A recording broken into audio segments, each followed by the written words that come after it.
All right, we're doing logarithms. So what is a logarithm? Maybe you heard this before. Maybe you haven't. I don't know. I don't know when they teach this. Whatever. Okay, so a logarithm, what it is the inverse function to exponentiation. So what that means is that, oh, show it in the graphing calculator. We have some examples here. You can see how the x squared and the square root of x are inverse functions. Because with this line, just f of x equals x, they're mirrored across it. They're inverse functions. They meet at 1, 2. Likewise, if we input e to the x and whatever, let's just do 10. 10 to the x and the log of x, they're inverse functions. So that's what the logarithm is. They're inverse. It's the inverse function of exponentiation. So how we solve these logarithms? They'll probably make you do a few of these, but something you don't have to worry about too often. Is sort of here we set up. This is what a logarithmic equation will look like. You got the logarithm here. This number here is the base. Logarithmic base. This number here you could call the argument. Kind of hard to write with this mouse. And then you have the answer here. And how you find this, you look right over here. B to the y power equals x. So let's set one of these up. See how you do it. So what is log base 3 of 81 equal to? Well, how we would find this is we need to find out what power of 3 is equal to 81. And this is easy. You could tell me this. Well, what power of 3 is equal to 81? It's 4. So log base 3 of 81 is equal to 4. We'll do another example here. Log base 5 of what's a good number for this? Log base 5 of 125. What'd that be equal to? So 5 to what power here is equal to 125? It's 3. Your answer is 3. Let me erase all this. So that's how you solve your logarithms like that. But you probably won't be doing that often because the trick to logarithms is that there's only 2 that matter. Actually, yeah, we could get into that. There's only 2 logarithms that matter.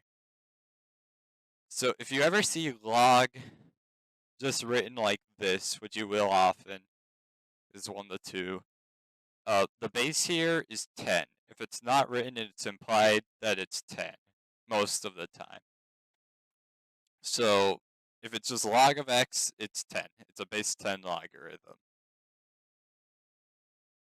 So we call this the common logarithm. If you see a logarithm with ln, just written like this, ln of x, the base here is e.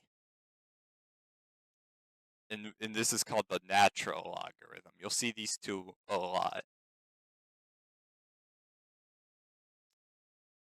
So these show up in everything.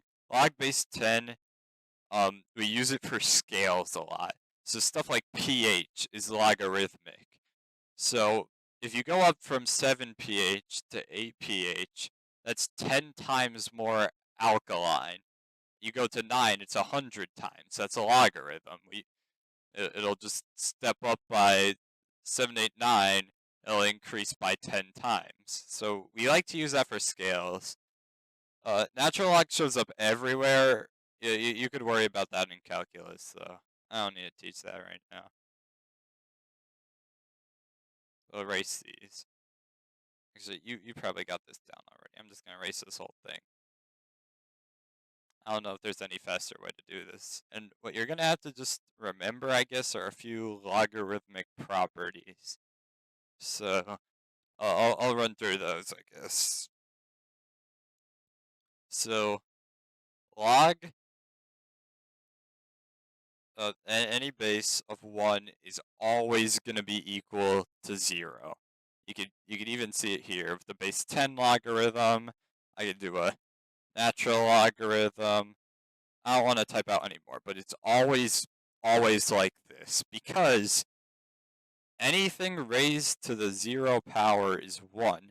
So to get 1, you raise it to the 0 power. It's 0. Likewise, log the b of b whatever is always going to be equal to 1 because anything. So if I want to find x to the what power is equal to x, it's always 1.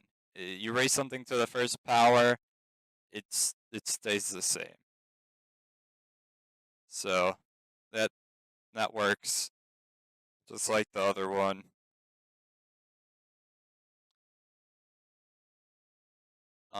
Log base b to the c power will always be equal to c because if you have an exponential function within the logarithm with the same base, they'll kind of just undo each other because logarithms are the inverse of exponential functions, and you'll just get the base as your answer, or not the base, the exponent.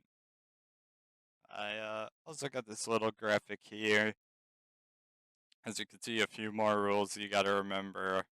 Log base a of x times y equals, whatever. I don't have to. You see the the image. What you'll have to remember a lot is the logarithm power rule when you're doing calc stuff. That comes up a lot. As you can see here, if it has an exponent, you could just move it in from the logarithm. You'll end up doing that a lot. So yeah, that's all I got. I hope you understand logarithms a little better now. Know what they are at least.